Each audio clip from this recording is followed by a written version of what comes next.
அண்மை செய்தி ஜூன் 12ஆம் தேதியான இன்று டெல்டா பாசனத்திற்காக மேட்டூர் அணை திறக்கப்படவில்லை. இதனால் விவசாயிகள் அதிர்ச்சியடைந்துள்ளனர். வறண்ட வாய்க்காலில் மலர் வளையம் வைத்தும் மெழுகுபத்தி ஏந்தியும் அஞ்சலி செலுத்தி விவசாயிகள் தங்களது வேதனையை வெளிப்படுத்தினர்.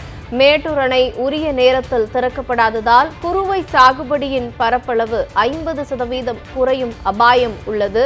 டெல்டா மாவட்டங்களில் குறுவை, சம்பா, தாளடி பருவங்களில் நெல் சாகுபடி மேற்கொள்ள மேட்டூர் அணையிலிருந்து ஆண்டுதோறும் ஜூன் 12இல் நீர் திறக்கப்படுவது வழக்கம்.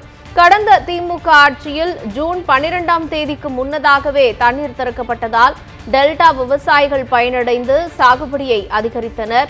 இந்த ஆண்டு மேட்டூர் அணை ஜூன் 12ஆம் தேதியான இன்று திறக்கப்படாது என தவேக அரசு அறிவித்துள்ளதால் விவசாயிகள் அதிர்ச்சியடைந்துள்ளனர். டெல்டா மாவட்டங்களில் பல லட்சம் ஏக்கரில் செய்ய வேண்டிய குறுவை சாகுபடியின் பரப்பளவு 50% குறையும் அபாயம் ஏற்பட்டுள்ளது. மேட்டூர் அணை உரிய நேரத்தில் திறக்கப்படாத நிலையில் அடிக்கடி ஏற்படும் மின்வெட்டு காரணமாக மோட்டார் பழுதடைவதாக விவசாயிகள் வேதனை தெரிவிக்கின்றனர்.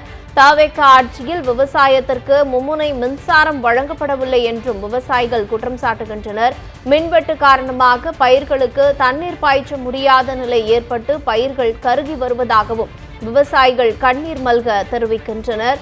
கோடை காலம் முழுவதும் தடையற்ற மும்முனை மின்சாரம் வழங்க வேண்டும் என டெல்டா விவசாயிகள் வலியுறுத்துகின்றனர். திமுக ஆட்சியில் வழங்கப்பட்டதை போன்று குறுவை தொகுப்பு திட்டத்தை உடனடியாக அறிவிக்க வேண்டும் என்றும் விவசாயிகள் கோரிக்கையை முன்வைக்கின்றனர். அந்த செய்தியை அண்மை செய்தியாக நாம் நேரலையில் பார்க்கிறோம்.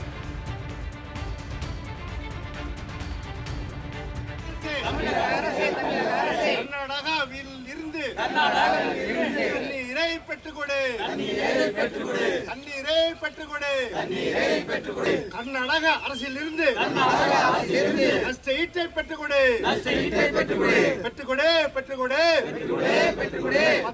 டிஎம்சி தண்ணீரை விடுவிக்க காவேரி மேலாண்மை உத்தரவு பிறப்பித்தும் முடுக்காத கர்நாடகாவை கண்டிக்கிறோம். கர்நாடகாவில் இருந்து தண்ணீரை பெற்றுக்கொடு. கர்நாடக அரசிலிருந்து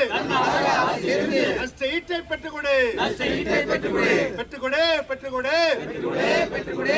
19 டிஎம்சி தண்ணீரை விடுவிக்க காவேரி மேலாண்மை உத்தரவு பிறப்பித்தும் முடுக்காத கர்நாடகாவை கண்டிக்கிறோம்.